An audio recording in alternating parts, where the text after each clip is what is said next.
संत रामपाल जी महाराज एक ऐसे महान संत जिन्होंने अपनी सद्भक्ति, तत्व ज्ञान, करुणा और सेवा के बल पर समाज में नई मिसाल कायम की है।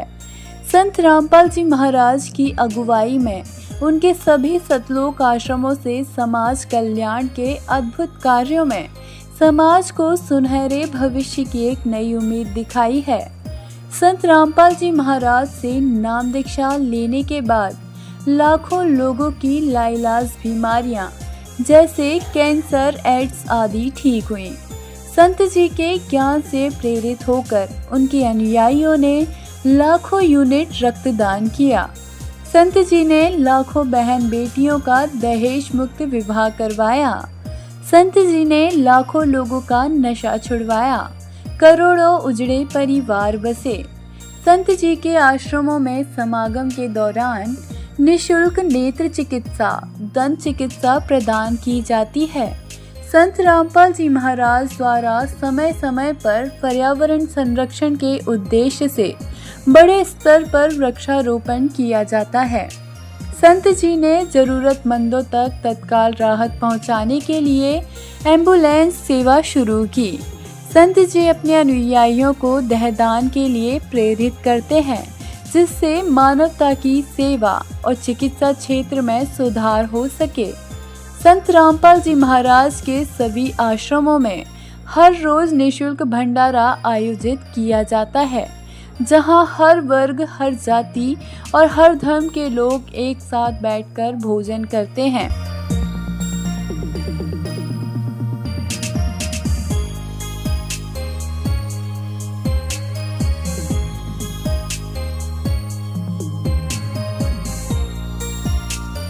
संत रामपाल जी महाराज के आश्रमों में हजारों बुजुर्गों को सम्मान और प्यार के साथ जीवन जीने का अवसर मिलता है।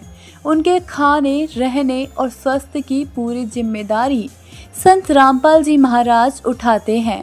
अनाथ बच्चों के लिए संत रामपाल जी महाराज के सभी आश्रम किसी वरदान से कम नहीं हैं।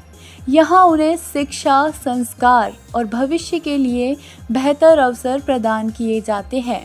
चाहे बाढ़ हो, भूकंप या महामारी, संत रामपाल जी महाराज और उनके अनुयायी हमेशा ही जरूरतमंदों के लिए सबसे आगे खड़े रहते हैं। कोविड महामारी के दौरान संत रामपाल जी महाराज के आश्रमों से करोड़ों लोगों के लिए भोजन, दवाइयाँ और जीवन रक्षक सामग्रियां उपलब्ध कराई गई। चाहे गरीब की मदद हो या किसी शोषण और पीड़ित वर्ग के हक और सम्मान की लड़ाई, संत रामपाल जी महाराज ने हमेशा ही उनकी दबी आवाज़ को सरकारों तक पहुंचाया है और उन्हें उचित न्याय दिलवाने में अहम भूमिका अदा की है। समाज में आध्यात्मिक और सामाजिक मूल्यों के प्रति जागरूकता लाने में संत रामपाल जी महाराज हर कदम पर मानवता के सच्चे सेवक साबित हुए हैं। संत रामपाल जी महाराज का जीवन हमें सिखाता है कि सच्ची सेवा वही है जो निस्वार्थ भाव से की जाए। आइए हम भी इस महान सेवा के कार्य में इस महान संत से जुड़ें और संत रामपाल जी महाराज से नाम दीक्षा लेकर अपना जीवन धन्य बनाएं।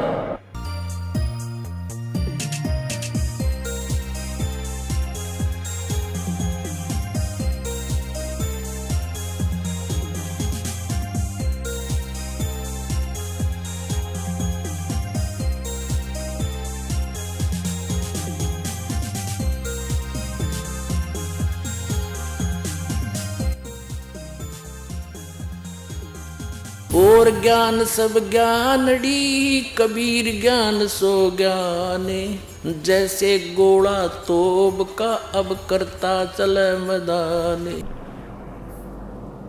सतगुरुदेव की जय। सत्संग स्थल पर शांतिपूर्वक विराजमान होकर के श्रद्धा से सत्संग सुने। कोई भी भक्तात्मा सत्संग के दौरान अनावश्यक बाहर पंडाल से बाहर ना घूमे, ना बैठे। सभी भक्तों से प्रार्थना है, बहनों और भाइयों से, कि सत्संग के दौरान अनावश्यक कोई भी भक्त पंडाल से बाहर ना बैठे, केवल सेवादार अपनी सेवा भी करते रहे, सत्संग भी सुनते रहे। सत साहिब। बंदी छोड़ कबीर परमेश्वर जी की जय। बंदी छोड़ गरीबदास जी महाराज जी की जय। स्वामी राम देवानंद जी गुरु महाराज जी की जय।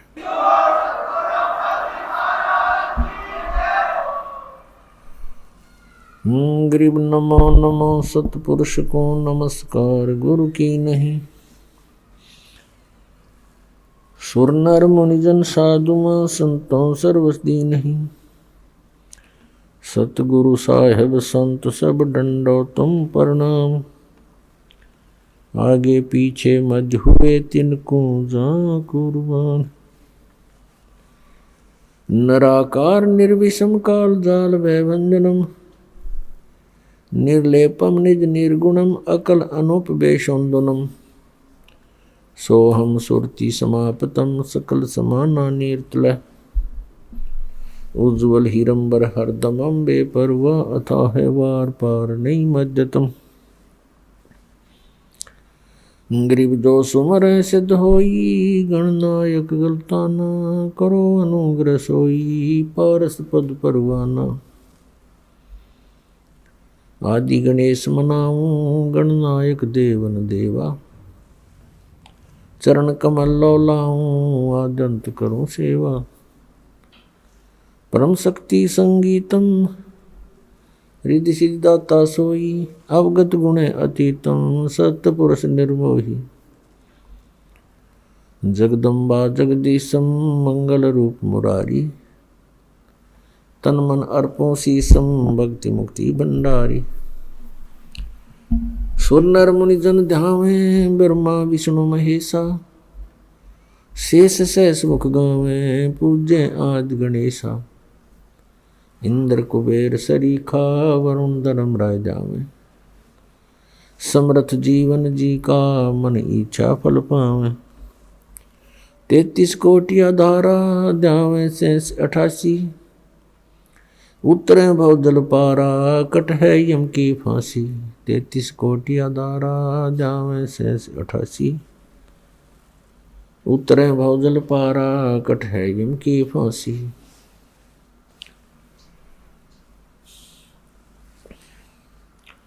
कर जोरूं विनती करूं, धरूं चरण पर शीसे।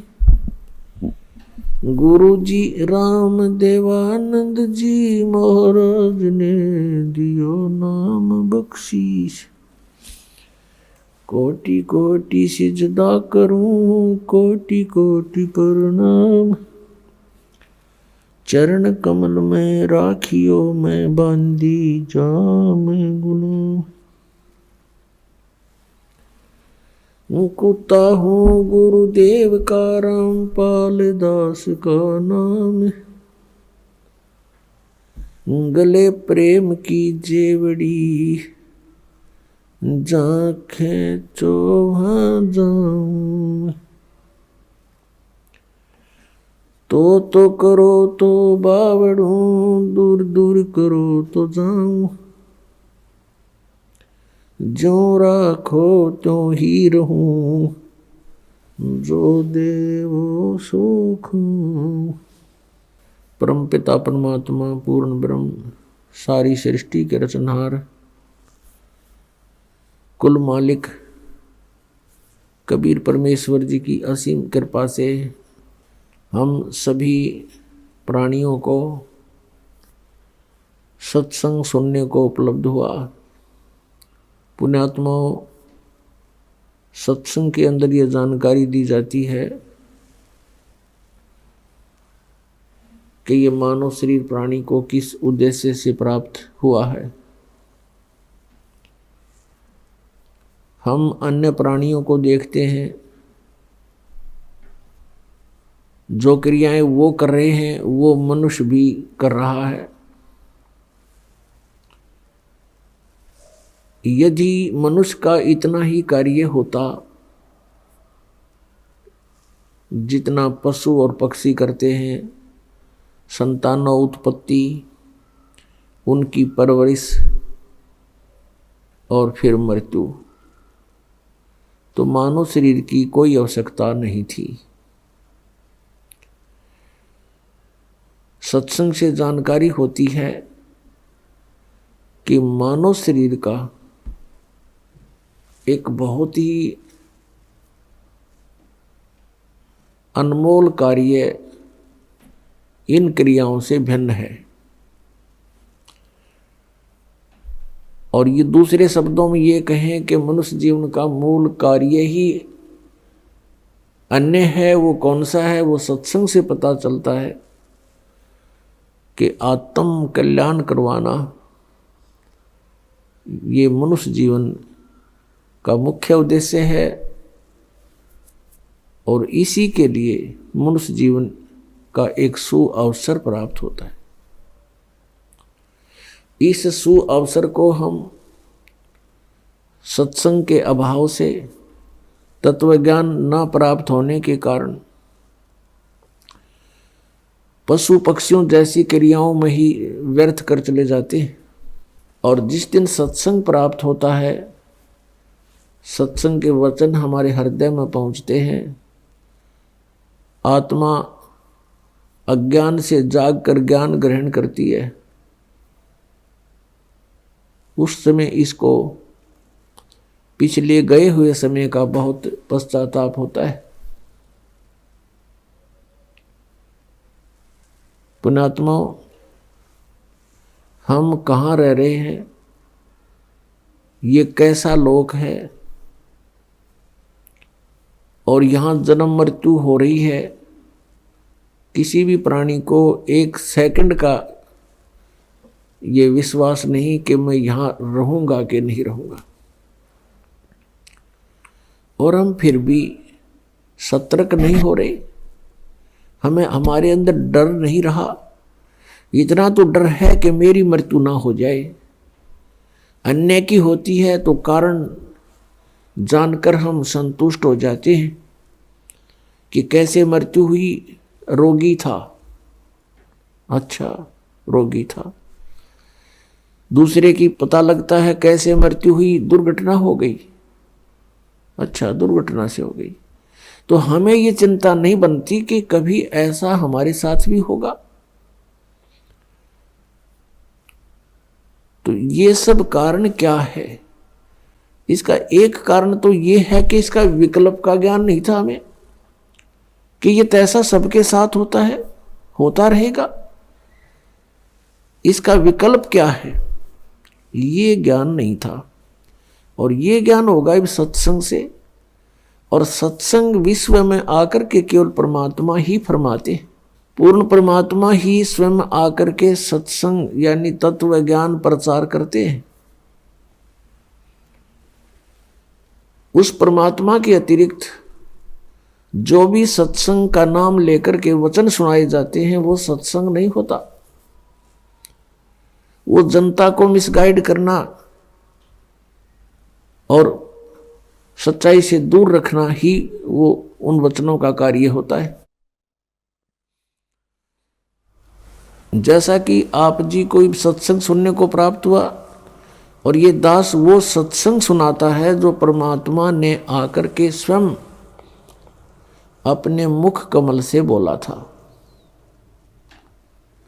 जिसके विषय में श्रीमद् भगवत गीता अध्याय नंबर 4 के श्लोक नंबर 32 में कहा है कि अर्जुन, जो तूने अभी ज्ञान सुना, गीता जी अध्याय नंबर 4 के श्लोक नंबर 25 से लेकर 31 तक यज्ञों की जानकारी आपने सुनी। यज्ञमीन धार्मिक अनुष्ठानों की जानकारी।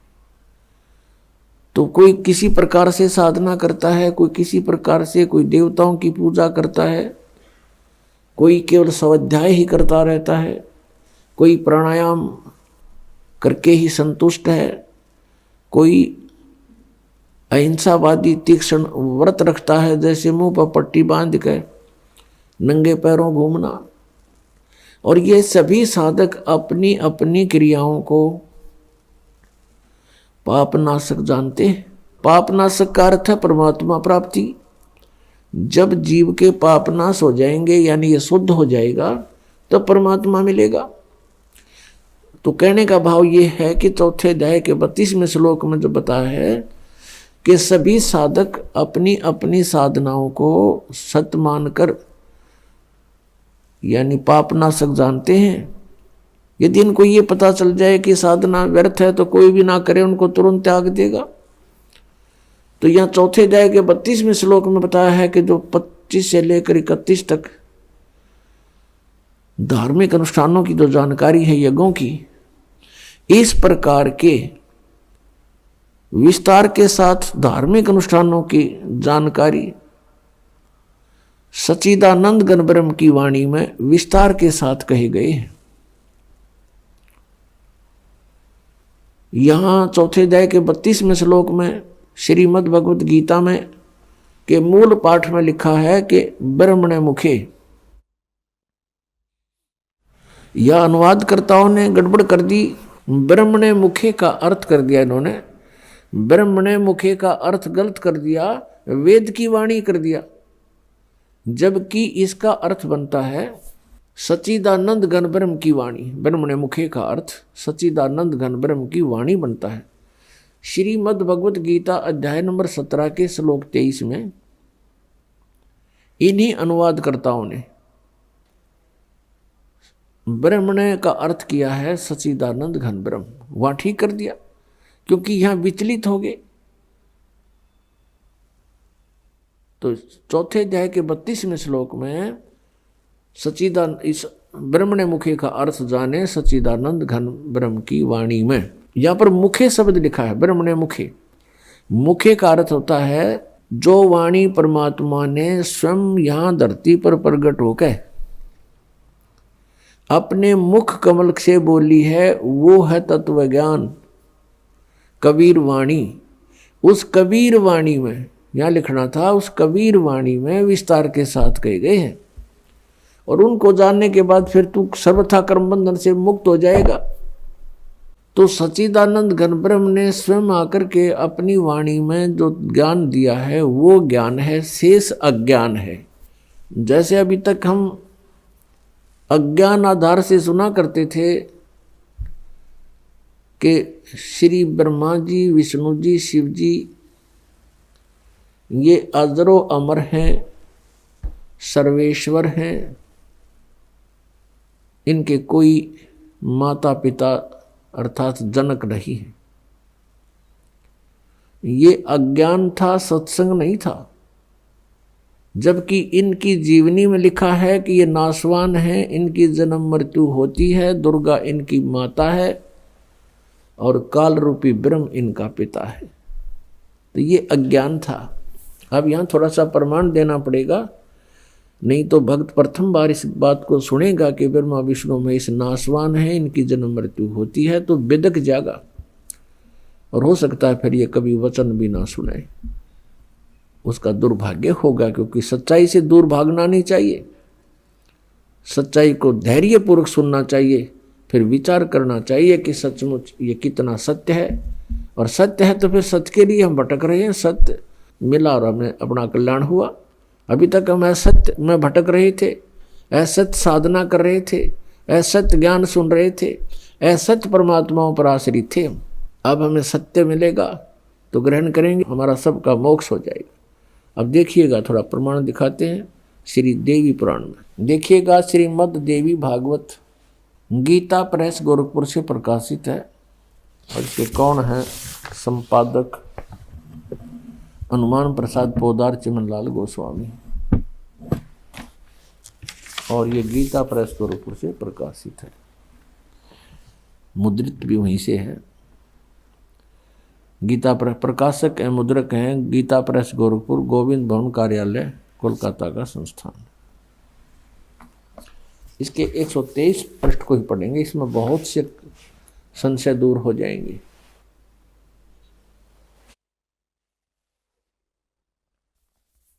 तीसरा स्कंद श्रीमद् देवी भागवत आप पढ़ रहे हैं, 123 पृष्ठ पर देखिएगा। तुम भगवान विष्णु जी अपनी माता दुर्गा के विषय में कह रहे हैं स्तुति करते हुए, तुम शुद्ध स्वरूपा हो, यह सारा संसार तुम इसे उद्भासित हो रहा है। मैं ब्रह्मा और शंकर हम सभी तुम्हारी कृपा से विद्यमान हैं। हमारा आविर्भाव माने जन्म और तिरोभाव माने मृत्यु हुआ करता है। हमारा जन्म और मृत्यु हुआ करता है।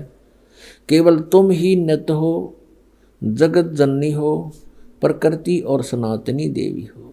ओह, फिर यहाँ कहा है, ये सब लिखा है आविर्भाव माने जन्म। भगवान विष्णु जी स्वीकार कर रहे हैं कि मैं ब्रह्मा और शंकर हम सभी का जन्म और मृत्यु हुआ करता है। केवल तुम ही नित्य हो यानी अविनाशी हो, जगत जननी हो, प्रकृति और सनातनी देवी हो। ये भी याद रखना कि प्रकृति दुर्गा के लिए ही कहा जाता है। भगवान शंकर बोले, देवी यदि महाभाग विष्णु तुम्ही से प्रकट हुए हैं तो उनके बाद उत्पन्न होने वाले ब्रह्मा भी तुम्हारे बालक हुए। फिर मैं तमोगुणी लीला करने वाला शंकर क्या तुम्हारी संतान नहीं हुआ? अर्थात मुझे भी उत्पन्न करने वाली तुम ही हो शिवे। संपूर्ण संसार की सृष्टि करने में तुम बड़ी चतुर हो। इस संसार की सृष्टि, स्थिति और संहार में तुम्हारे गुण सदा समर्थ हैं। उन्हीं तीनों गुणों से उत्पन्न हम ब्रह्मा, विष्णु एवं शंकर नियमानुसार कार्य में तत्पर रहते हैं। पुण्यात्मा, इस श्रीमद् देवी भागवत यानी देवी पुराण ने चंद पंक्तियों में ये 5 कंसेप्ट क्लियर कर दिए। नंबर 1, ब्रह्मा विष्णु महेश नाशवान है, इनकी जन्म मृत्यु होती है, ये इनकी जीवनी में लिखा है। और नंबर 2, प्रकृति दुर्गा को कहते हैं। नंबर 3, दुर्गा इन ब्रह्मा विष्णु महेश की माता है। और नंबर 4, ये कहते हैं हम तो केवल नियमित कार्य ही कर सकते हैं, यानी जिसके संस्कार में दुख या सुख जैसा है उसको एज इट इज दे सकते हैं, उसमें हम कोई परिवर्तन नहीं कर सकते। और 5वां ये हो गया कि रजगुण ब्रह्मा, सतगुण विष्णु, तमगुण शिव जी, कि इन तीनों गुणों से उत्पन्न हम। तो पुण्यात्मा, अभी तक जो ये ज्ञान दिया करते थे वो दंत कथा थी, अज्ञान था, वो सत्संग नहीं था। और आज तक पवित्र हिंदू धर्म के जो गुरु मार्गदर्शक माने जाते थे, ऋषि महर्षि मंडलेश्वर, वो अपने सदग्रंथों से भी परिचित नहीं थे।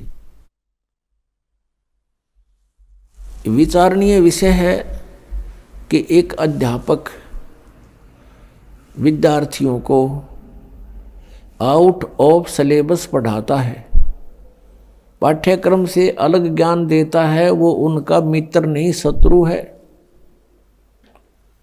तो आज तक जितने भी हमारे पवित्र हिंदू धर्म के जो मार्गदर्शक थे वे टीचर कहलाते थे, लेकिन वो टीचर नहीं थे, वो महाअज्ञानी थे। उन्होंने अपने सदग्रंथों को अर्थात पाठ्यक्रम की पुस्तकों को भी नहीं ढंग से पढ़ा, नहीं समझा, एक लोक वेद बना के पूरे मानव समाज को भ्रमित कर दिया। श्रीमद् भगवत गीता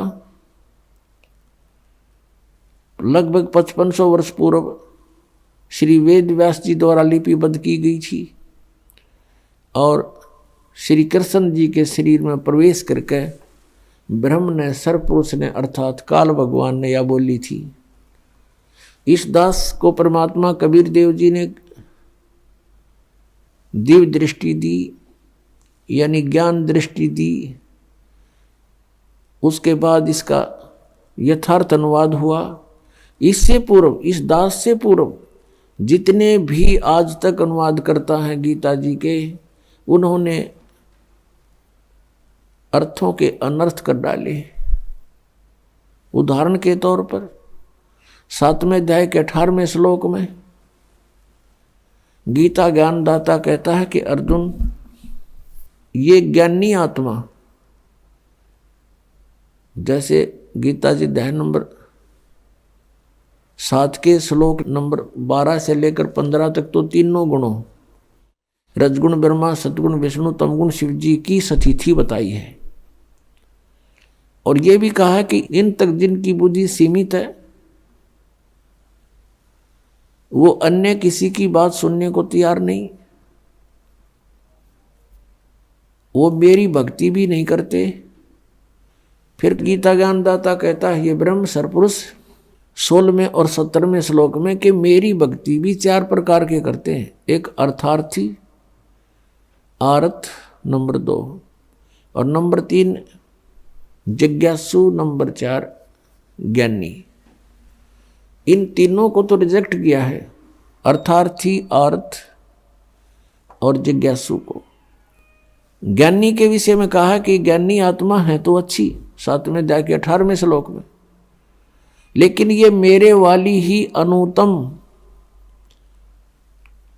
गति में स्थित रहे।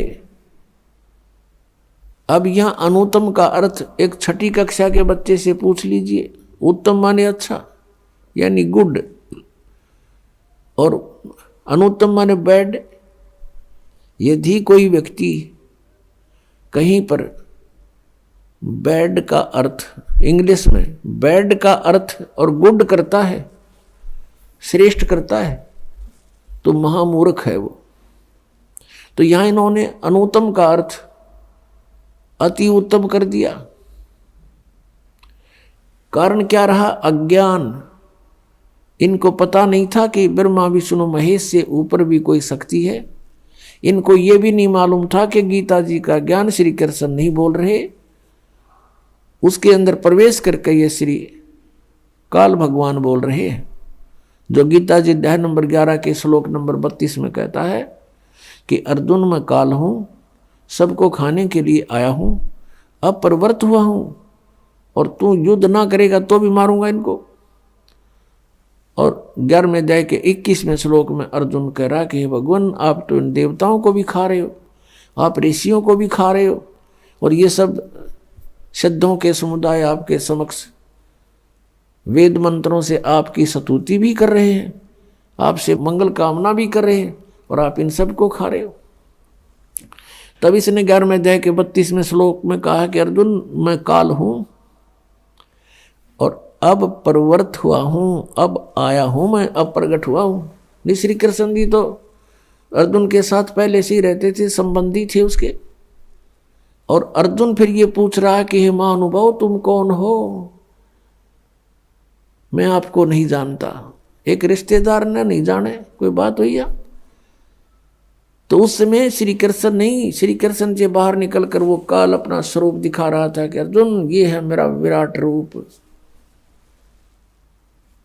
और इससे पहले किसी ने इसको नहीं देखा था तेरे अतिरिक्त। और श्री कृष्ण जी तो अपना विराट रूप पांडवों की सभा में पहले दिखा चुके थे। तो ये शब्द भी श्री कृष्ण जी नहीं बोलते अगर वो गीता ज्ञान दे रहे होते कि तेरे से अतिरिक्त पहले मेरा ये विराट रूप किसी ने नहीं देखा था। वो विराट रूप श्री कृष्ण जी के सत्र का था। श्री कृष्ण जी विष्णु अवतार हैं। विष्णु जी केवल 16 कला के भगवान हैं, और ये काल ब्रह्म 1000 कला का भगवान है। जैसे एक तो 100 वाट का बल्लभ हो, एक 1000 वाट का हो, एक 16 वाट की ट्यूब हो, एक 1000 वाट की ट्यूब हो, तो ट्यूब दोनों, रोशनी दोनों ही दिखा रही है, लेकिन अंतर बहुत होता है। ऐसे ही इनके विराट रूप में अंतर था। तो ऐसे ये गीता जी का ज्ञान इनको नहीं मालूम था कि गीता जी का ज्ञान किसने बोला। इनकी बुद्धि श्री कृष्ण से ऊपर उठी नहीं। श्री कृष्ण जी को सर्वेश्वर महेश्वर मानकर श्री गीता जी के ज्ञान का अज्ञान कर डाला। तो गीता जी अध्याय नंबर 7 के श्लोक नंबर 18 में गीता ज्ञानदाता ये काल कह रहा है कि अर्जुन, ये सभी ज्ञानी आत्माएं हैं तो नेक, उद्धार,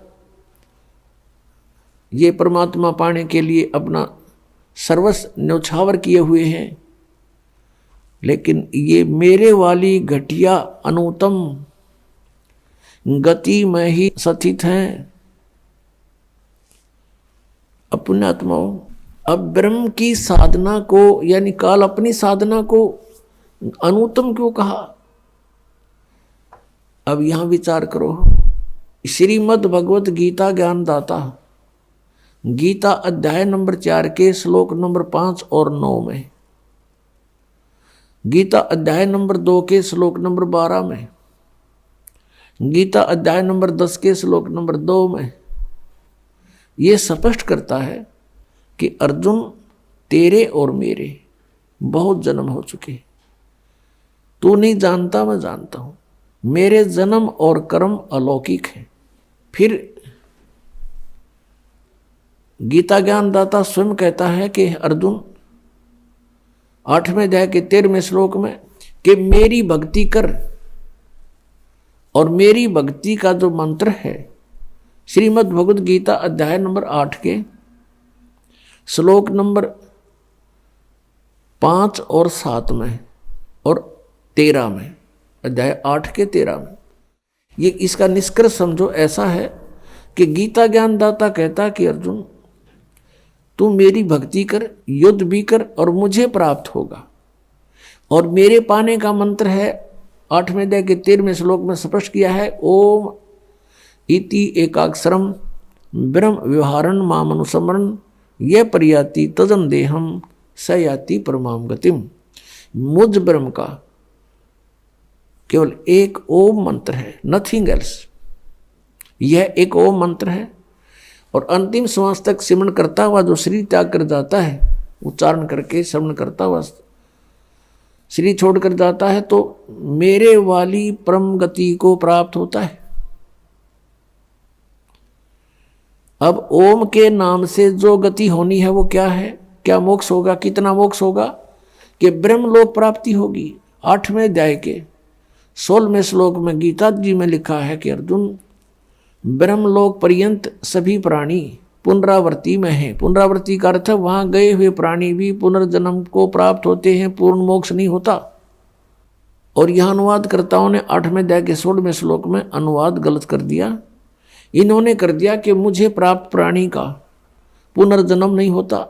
इसका अर्थ ये बनता है कि जो ये विद्यते माने विद्य धातु है, ये विद्य माने जानना भी होता है, कि जो ये नहीं जानते कि मुझे प्राप्त प्राणी का पुनर्जन्म होता है, तो वो मेरी साधना करके ब्रह्मलोक में जाने से भी पुनरावृत्ति को ही प्राप्त होते हैं, ब्रह्मलोक प्राप्त करते हैं और वहां से भी फिर जन्म मृत्यु में ही रहते हैं।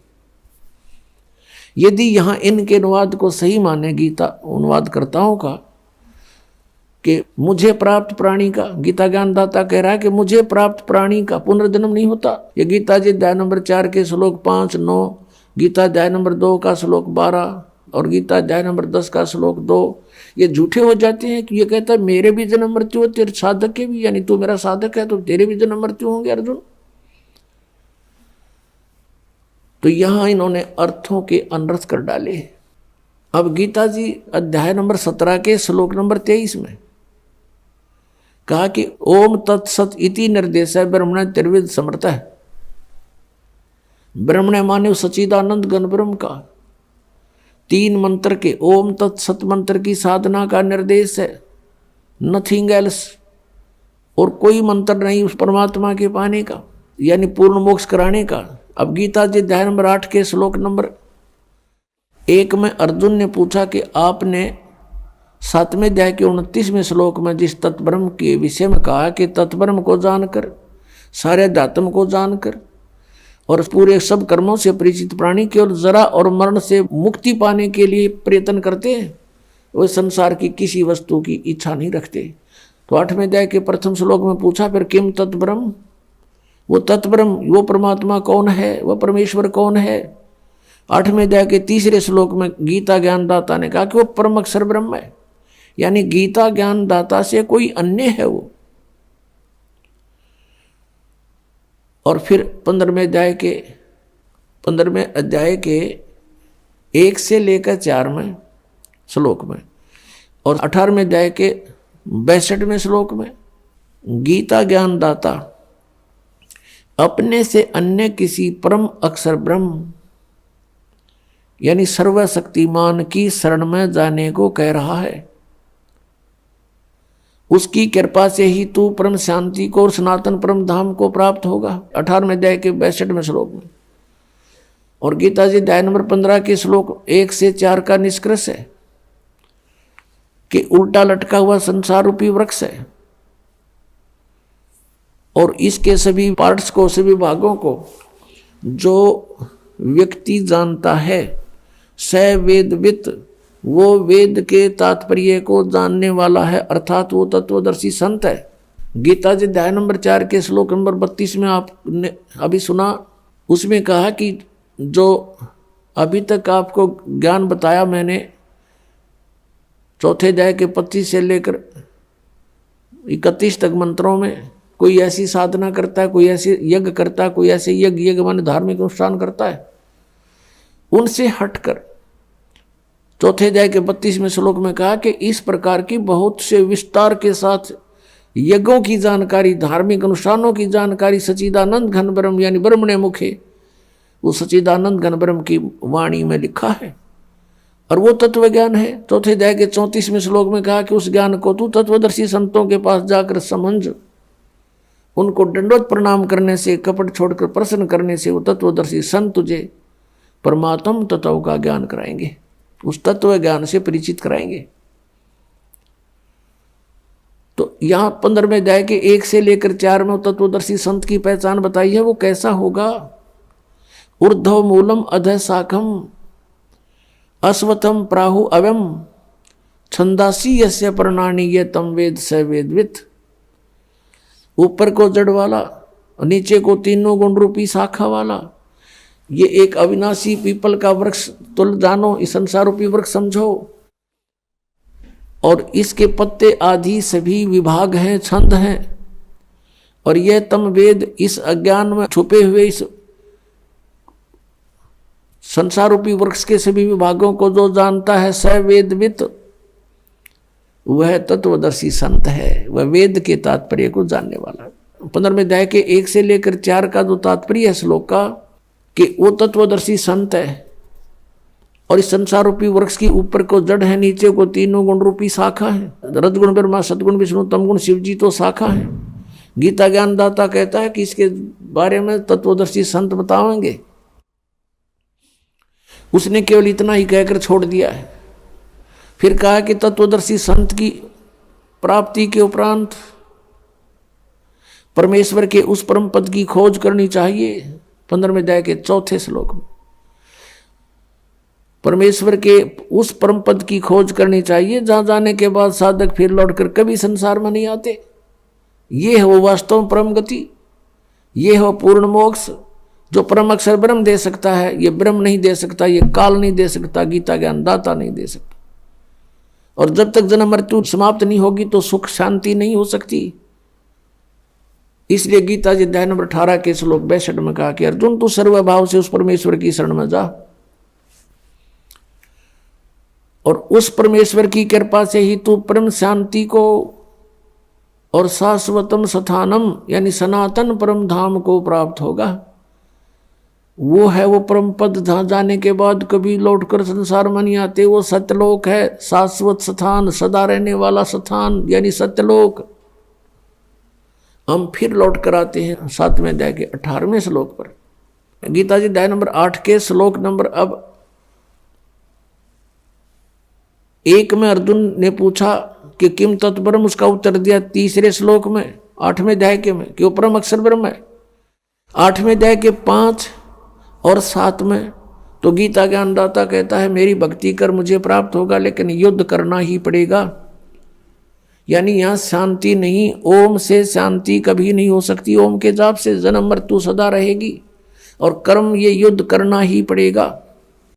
फिर 8वें अध्याय के 8, 9, 10 में ये स्पष्ट किया है कि 17वें अध्याय के 23वें श्लोक में तो वो मंत्र बताया जिस तक भगवान सच्चिदानंद घन ब्रह्म मिलेगा, उसकी प्राप्ति होगी। और उसकी प्राप्ति के बाद फिर जन्म मृत्यु कभी नहीं होता, सनातन परम धाम प्राप्त होगा।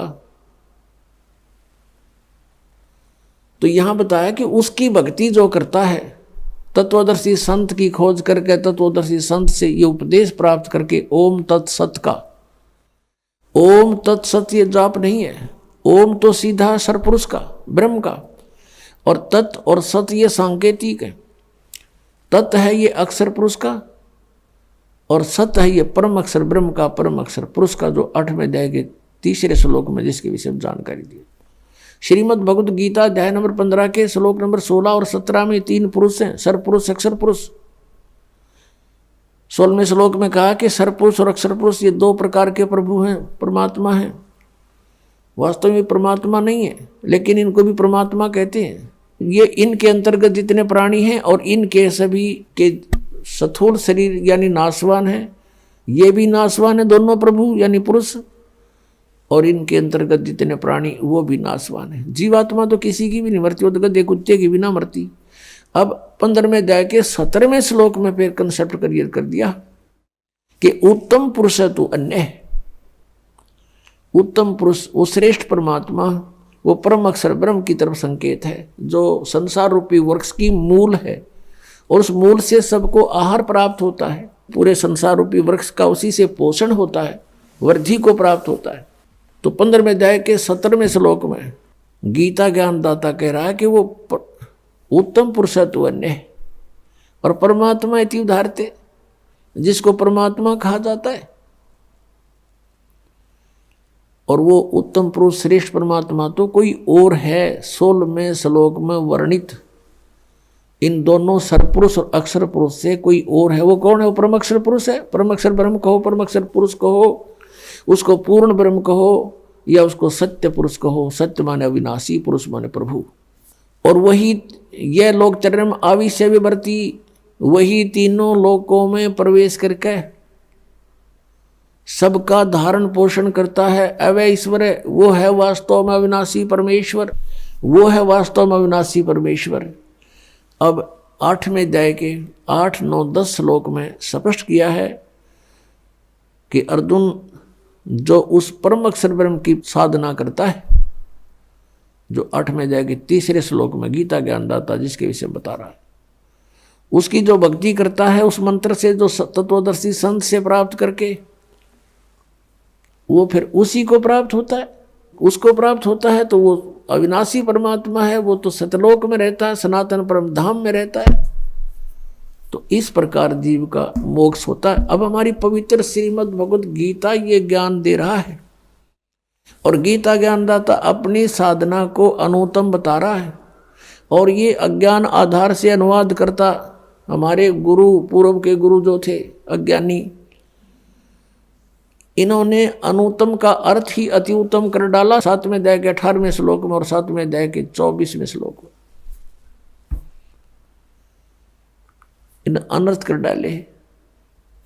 18वें अध्याय के 66वें श्लोक में गीता ज्ञानदाता कहता है कि सर्वधर्मान परित्यज माम, मेरे सतर की जितनी भी धार्मिक क्रियाएं हैं, अनुष्ठान हैं, वो मुझ में त्याग दे, यानी मुझे सौंप दे। जैसे ओम तत् सत में 3 मंत्र है। ओम तत् ये सांकेतिक है, सत भी सांकेतिक है। ओम तो ब्रह्म का है। कहते मेरे सतर की जितनी पूजाएं तूने की हैं वो मुझे दे दे, और उसके पश्चात उस परमेश्वर की एकम शरणम व्रज, एकम जिसके बराबर दूसरा ना हो, अद्वितीय सर्वशक्तिमान यानी परम अक्षर ब्रह्म, उसकी शरण में व्रज माने जाना होता है। इन अज्ञानियों ने सब ने व्रज माने आना कर रखे, आजा मेरी शरण में आजा। फिर ये गीता ज्ञानदाता कहता है कि अहम तवा सर्व पापेभ्यो मोक्षामि मा शुच, फिर मैं तुझे सब पापों से मुक्त कर दूंगा, तू चिंता ना कर। हम क्या करते रहे, जैसे तत्व ज्ञान के अभाव से परम संत मिले नहीं, ओम नाम का जाप, और गीता जी अध्याय नंबर 3 के श्लोक नंबर 10 से लेकर 15 में जो अनुष्ठानों की जानकारी दी है, यज्ञों की, वो 500 यज्ञ करते रहे, ओम नाम का जाप करते रहे, और इसके प्रतिफल को हम ब्रह्मलोक प्राप्त करके वहाँ भोगते रहे। और ब्रह्मलोक में जाने के बाद फिर हम वापस जन्म मृत्यु में रहे, हमारे ऊपर ये दंड बना रहा, और पाप के आधार से हम नरक भी जाते रहे। अब जब हमें परम अक्षर ब्रह्म मिल जाते हैं, उस सतनाम के जाप से, 2 अक्षर के सतनाम के जाप से हमारे पाप नाश हो जाते हैं। और हम क्या करते रहे, पुण्य तो हम स्वर्ग में खाते और पापों को भोगने के लिए इसने नरक बना रखा। उस नरक में हम भोगते, दुख पाते, दंड पाते और फिर 84 लाख योनियों के कष्ट भी भोगने पड़ते। यहाँ का ऐसा विधान है।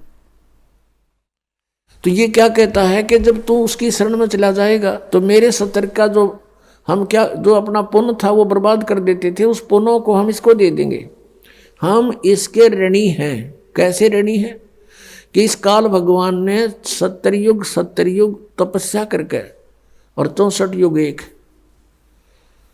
तब इसने ये 21 ब्रह्मांड प्राप्त किए थे परम अक्षर ब्रह्म से, इस सरपुरुष ने, सरब्रह्म ने। और ये आप देख रहे हैं पृथ्वी कैसे घूम रही है, ये स्वयं भी घूम रही है ऐसे, और ये ऐसे भी घूम रही है। हम इसमें अपनी गलती से, अपनी मर्जी इसके साथ बैठकर आ गए इसके विमान में। यहाँ आ गए हम 16 शंख कोश की दूरी पर। अब यहाँ आने के बाद इसने हमारा दुरुपयोग किया। हम जो पूंजी लेकर आए थे, हम बड़े सेठ साहूकार के पुत्र थे, परम अक्षर ब्रह्म के पुत्र पुत्री थी, और हम बहुत धनी थे। हम अपनी पूरा पूंजी लेकर साथ आए थे। उस पूंजी को इसने टैक्स लगाया हमारे ऊपर स्वर्ग रखे, जैसे महास्वर्ग बना रखा ऊपर, उसमें रखे और वहाँ के चार्जेज रख दिए, इतने चार्ज होंगे प्रतिदिन के। तो ये उससे अपना काम चला रहा है। अब जैसे इस पृथ्वी पर हम आए, ये पृथ्वी घूम रही है विमान की तरह। तो इसका जो चार्ज इसने रख रखा है वो चार्ज हमसे लेता है। अपने आत्माओं, जैसे एक बार ये दास यहाँ से दिल्ली से पुणे गया था जहाज में, एयरप्लेन में। तो वहाँ से वहाँ तक का किराया लगभग 6,000 रुपये था, और उसके अंदर ही सारा चाय पानी खाना सारी व्यवस्था करते हैं। और वो 2.25 घंटे लगे वहाँ से दिल्ली से लेकर पुणे तक के। 2.25 घंटों के उसने 6,000 रुपये चार्ज किए। और हम बैठे इसके विमान में, किराया कितने दिन तक? तो ये कहता मेरा किराया दे मुझे, जब छोड़ूं तुझे।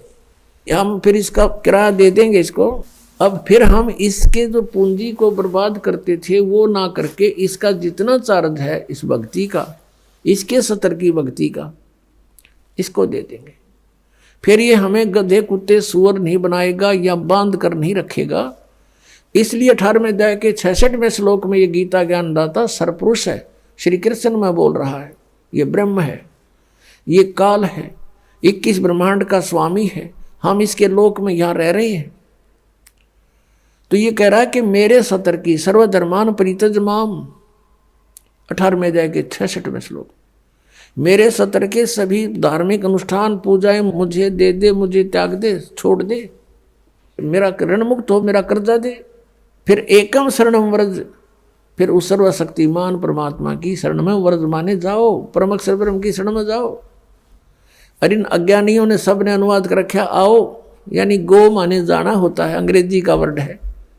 और कोई गो माने आना लिखता है, कितना विद्वान होगा वो, अंडरस्टूड है। और इन अज्ञानियों ने ऐसा कर रखा, आज तक हम आंखें बंद करके इनको महाविद्वान मानकर इनकी सब अज्ञान और ज्ञान को हम स्वीकार करते रहे, सत्य मानते रहे। इन्होंने हमें डबो डाला।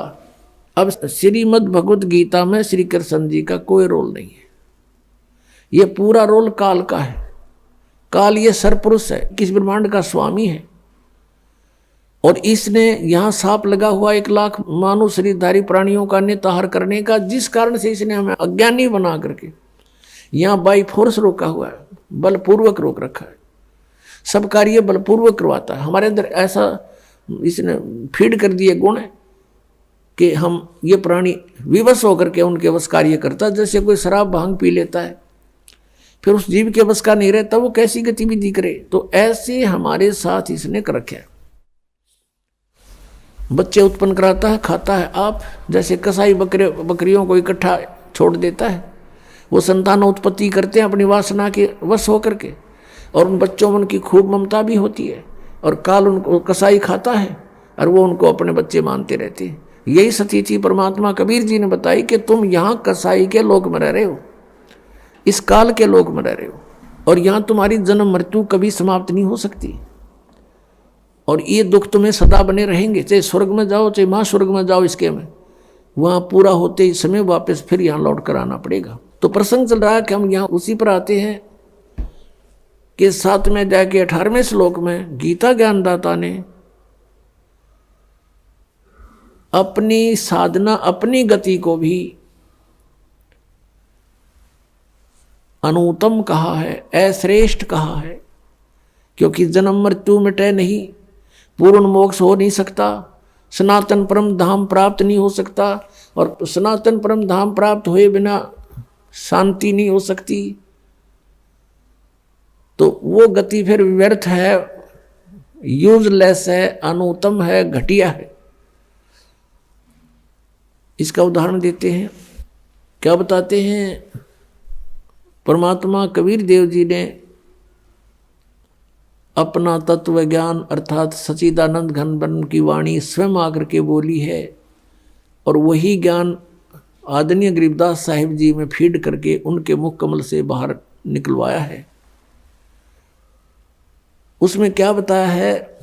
72 सोणी अक्षय करी, चुनक ऋषिश्वर एक, ये दे धारे जोरा फिरे, ये सभी काल के भेख। 72 अक्षौणी अक्षय करी, क्षय माने नाश कर दिया 72 अक्षौणी का। किसने? चुनक ऋषिश्वर एक, चुनक नामक एक ऋषिवर ने, ऋषिश्वर देख कितनी गहरी शब्द लाया हमारे लेकिन इनके साथ।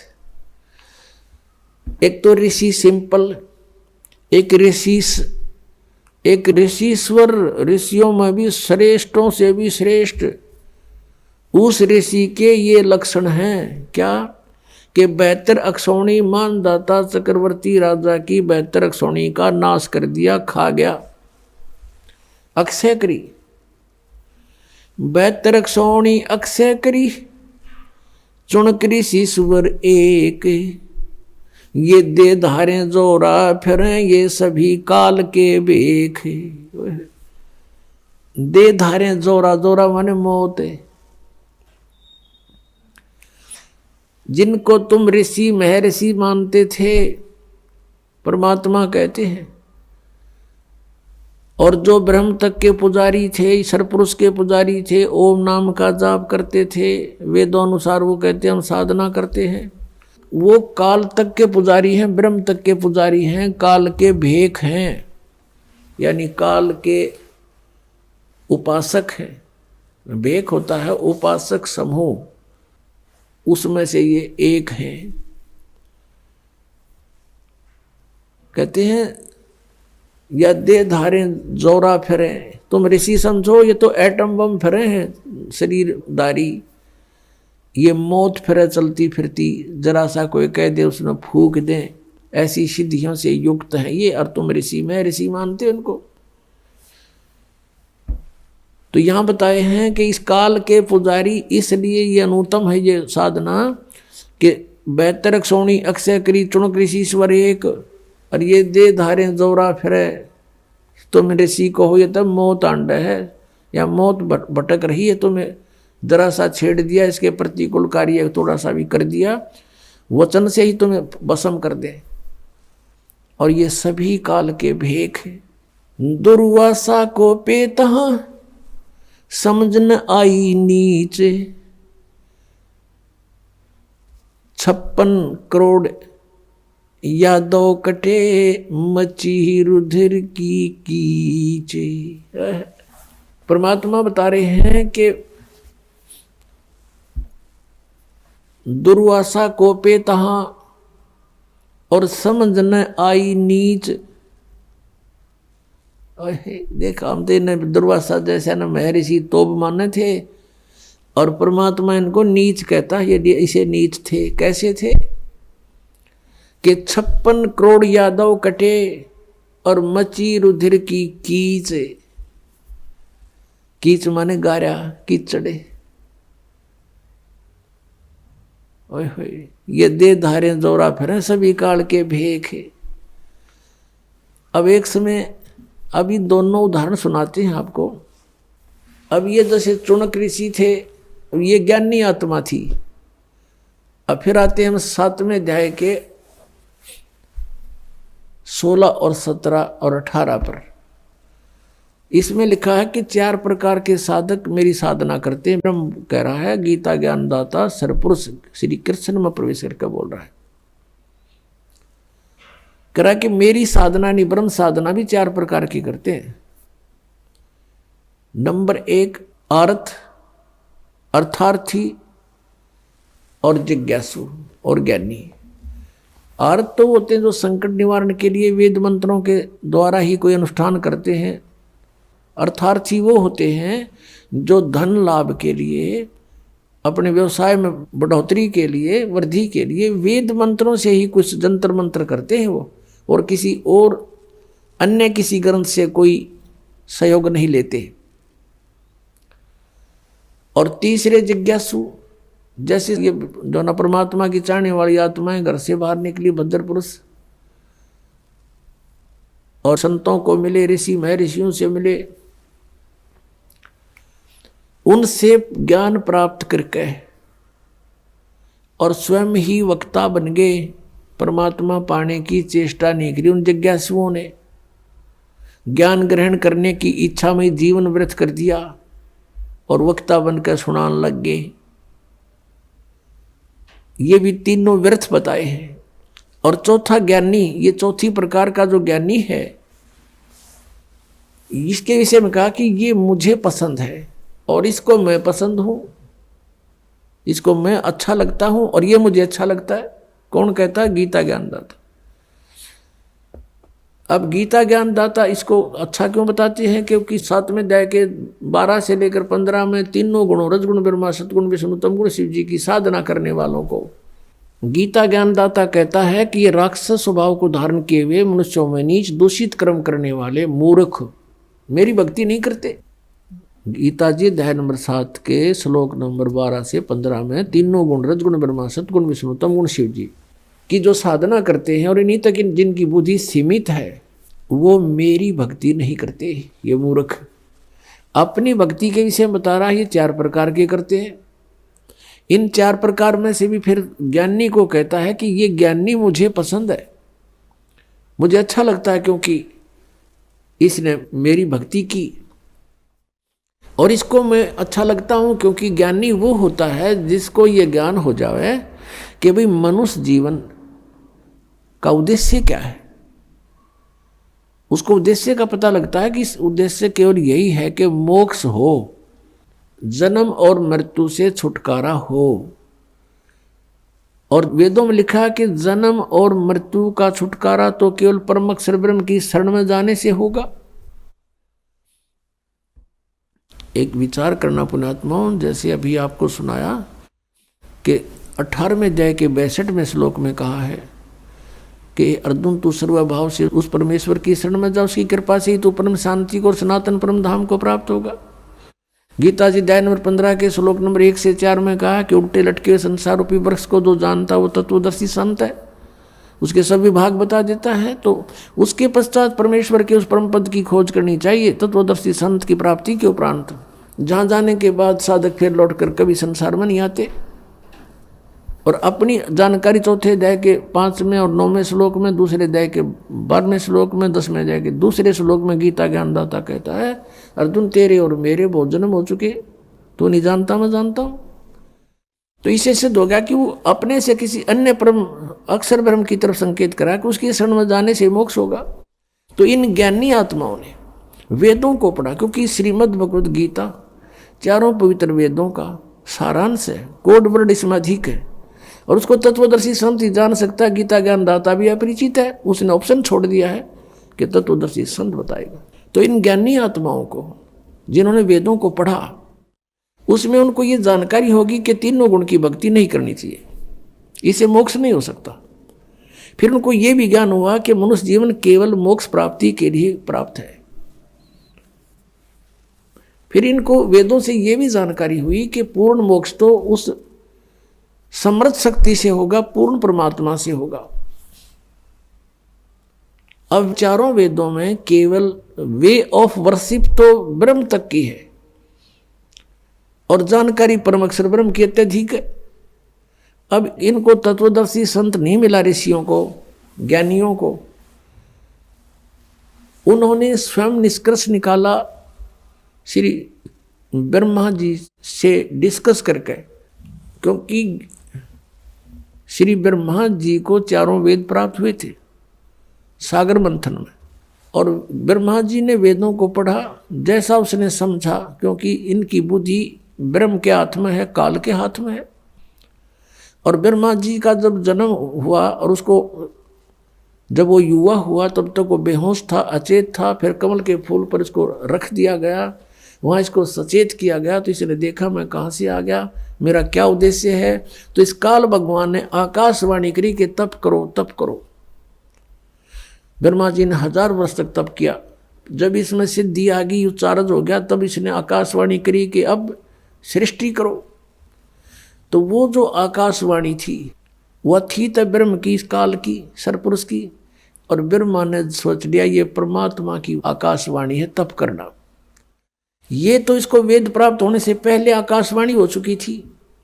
फिर जब ये तीनों भाई इकट्ठे हुए, इनको आदेश दिया दुर्गा ने कि जाओ तुम सागर मंथन करो।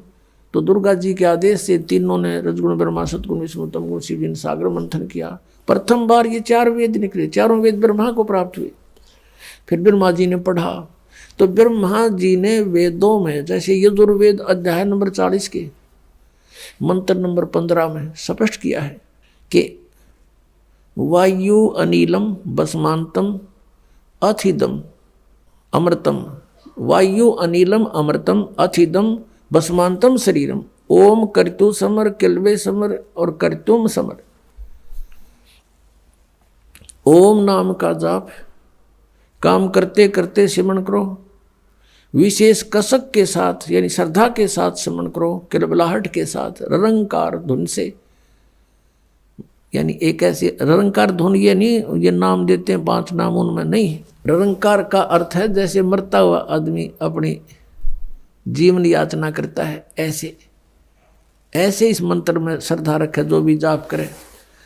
तो कहते हैं फिर और काम करते करते सिमरण करो, ओम नाम का जाप करो।